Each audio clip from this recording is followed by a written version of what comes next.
Alright, here we go. Irelia and Kennen. Last one for the day. Old lore. Welcome, ladies and gentlemen, it is Target. Welcome. Once again, it's time for more lore of League of Legends.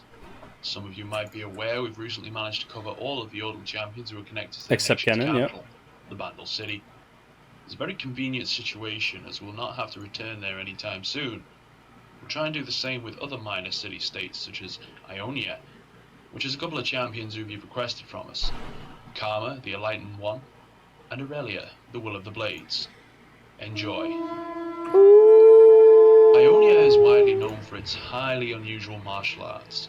Deadly in action, difficult to learn, but strangely beautiful while put to good use.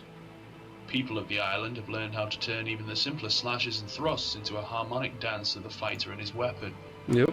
What was just a simple craft of many soldiers, sell swords and thugs, has been turned into a real art and manifestation of pursuit of enlightenment, celebrated and respected.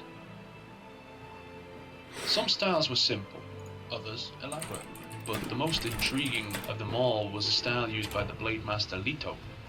His style became legendary merely years after its creation. Noblemen from all across the Valoran wanted to know secrets of his techniques, but he would never agree to teach anyone his secrets. He never explained what causes the unnatural behavior of swords when he wields them. They seem to gain some kind of sentience and follow the master's orders. In combat, he sometimes seemed almost completely still, letting his swords do all the fighting on his own. No man can live forever, though. Alito's time has come with a terrible disease that has affected him, and despite the combined efforts of every great physician on Valoran, the master could not be saved. His life was slowly leaving his body until he had calmly passed away, leaving behind two children, Irelia and Zelos, as well as a unique weapon that no one could use effectively. Irelia and Zelos. Okay. Both of his children had pursued military careers due to the training they'd received. Leto was a bladesman, but it was not his only focus. In his search for enlightenment, he'd become an exquisite thinker, respected by others. He understood that his life could not last, and eventually he would have to leave his home, Ionia. He's prepared both his children for that, by giving them the best training he could. From the most techniques of controlling one's emotions, to unusual forms of battle meditation that could allow them to detect unseen threats before they'd even approached. Day after day he's repeated his lessons and taught them to always keep one's minds clear, focused on the task at hand, and yet he never touched the subject of his own fighting style. He didn't even give the secret to his own children before he passed away. His reasons behind that decision remained a secret for long years. After Leto had passed away, things slowly started turning grim for the peaceful nation of Ionia.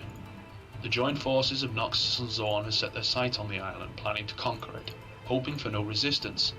The Ionian army was almost non-existent compared to the forces of Noxus. Yeah, he talked about this in, I believe it's video 5 or 6? 4 or 5 or 6, one of them, which is the story about Ionia, how Noxus invaded, and Irelia didn't like it because they weren't part of the league and of the Summoners League, whatever, and then they signed up, and then they challenged Noxus, and then they won, and Noxus has to leave, something like that.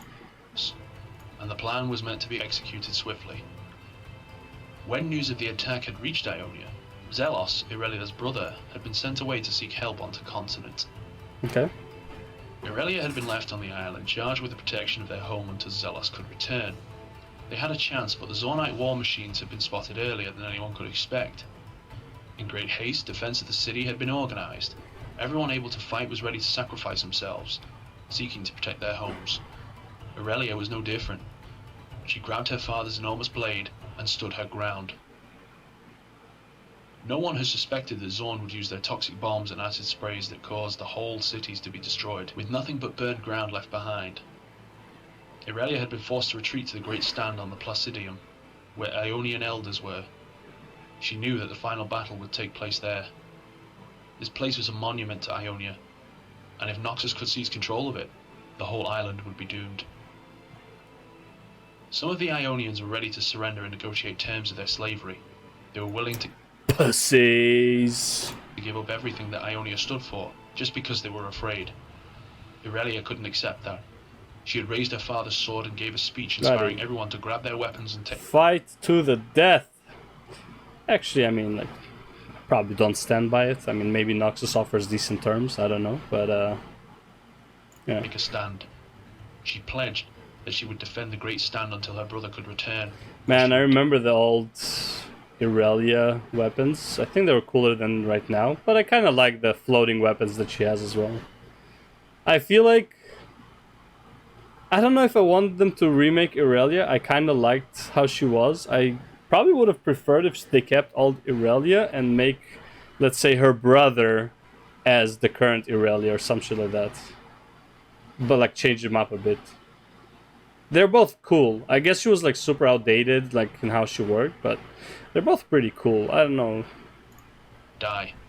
I'm sure it enough. sucks. Like people who were maining Irelia before, I don't know how happy they were with the change, right? Because like it's kind of the same, but also very different. So To reignite the passion of the Ionians. Irelia led the attack herself, and all her followers had fought fiercely, but they were Yeah. not enough. no, The outnumbered Ionians lacked any should have found Master Yi. Fuck everyone up. equipment to fight against the creations of Zorn's most demented minds. The young daughter of the legendary swordmaster had attacked the Noxians, but she'd underestimated what the soldiers were willing to do. One of the necromancers had cursed her, almost causing her soul to be ripped away from her body. Only Soraka's efforts had caused her to survive. Irelia Soraka. slowly rose from the ground to Okay. fight once again, even at the brink of death, but she was not alone. Her father's legendary blade shot up, now floating in the air in front of Irelia. Pure determination and desperation of her soul had caused the blade to awaken, lending its full okay. power to Irelia. She rushed forward. Oh wait, Instead so of she fought without the full power of the weapon, and she was just like normal before, and then the weapon woke up. Okay. first lines of the enemy Well, normal forces, is like with the blade whatever. dancing around her, cutting down Not every the right soldier that statement. was foolish enough to come close. Yeah, Q, Q, Q, Q, Q, Q, Q, Q. And I'm saying Q as in like the letter Q, like her skill. So just fucking do. The sudden power that Irelia had gained caught the Noxians by surprise. They were not prepared to meet with such force. It broke their formations and morale. Those who stood at the first lines tried to run.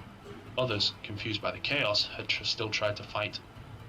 Commanders of the forces had struggled to keep their men under control, but they failed. The decimated forces and Noxus had to abandon their assault. In reward for her bravery, Irelia had been gifted with the Mantle of Decorum, Ionia's highest decoration.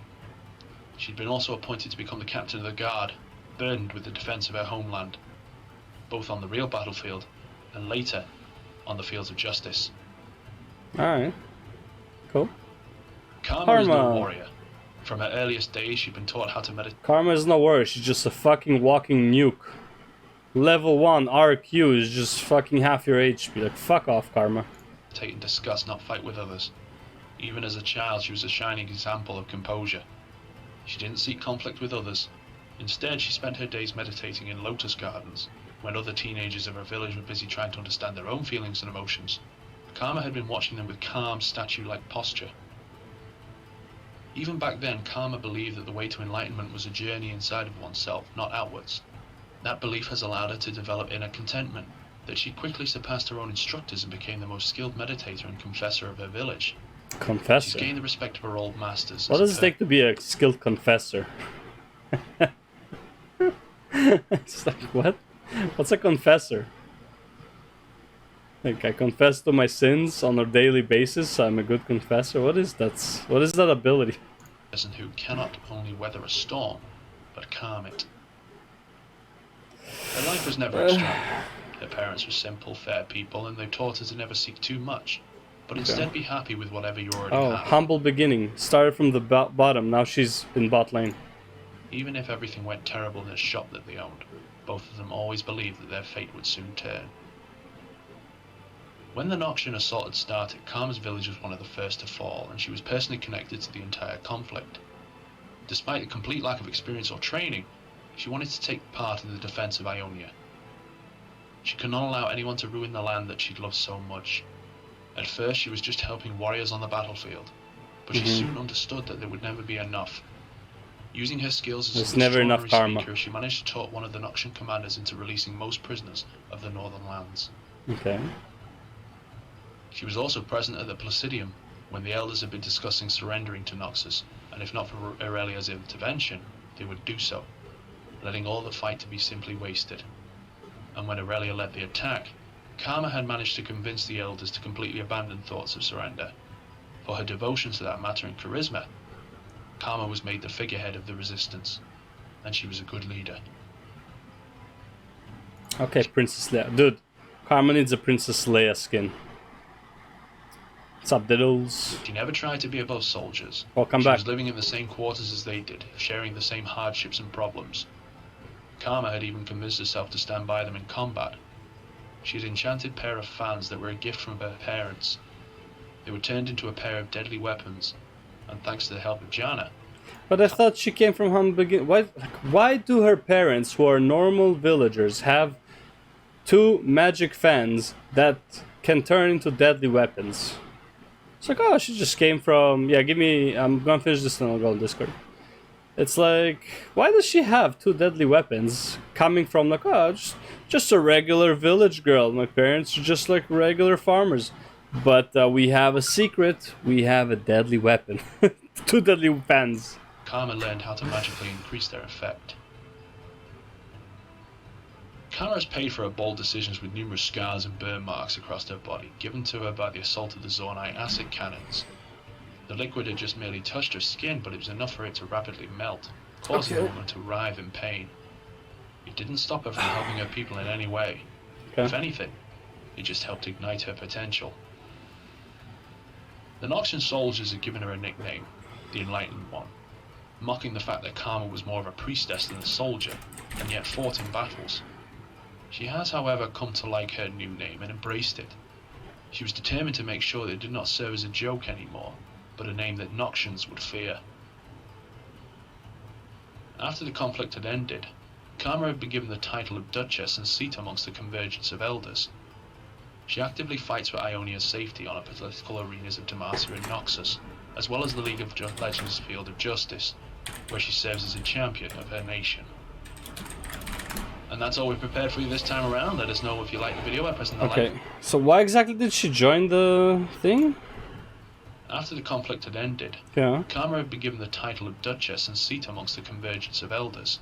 Okay. She actively fights for Ionia's safety on the political arenas of Demacia and Oh, Noxus. okay. So she joined because Ionia joined the alliance. So as an elder, she has to participate. I guess something like that.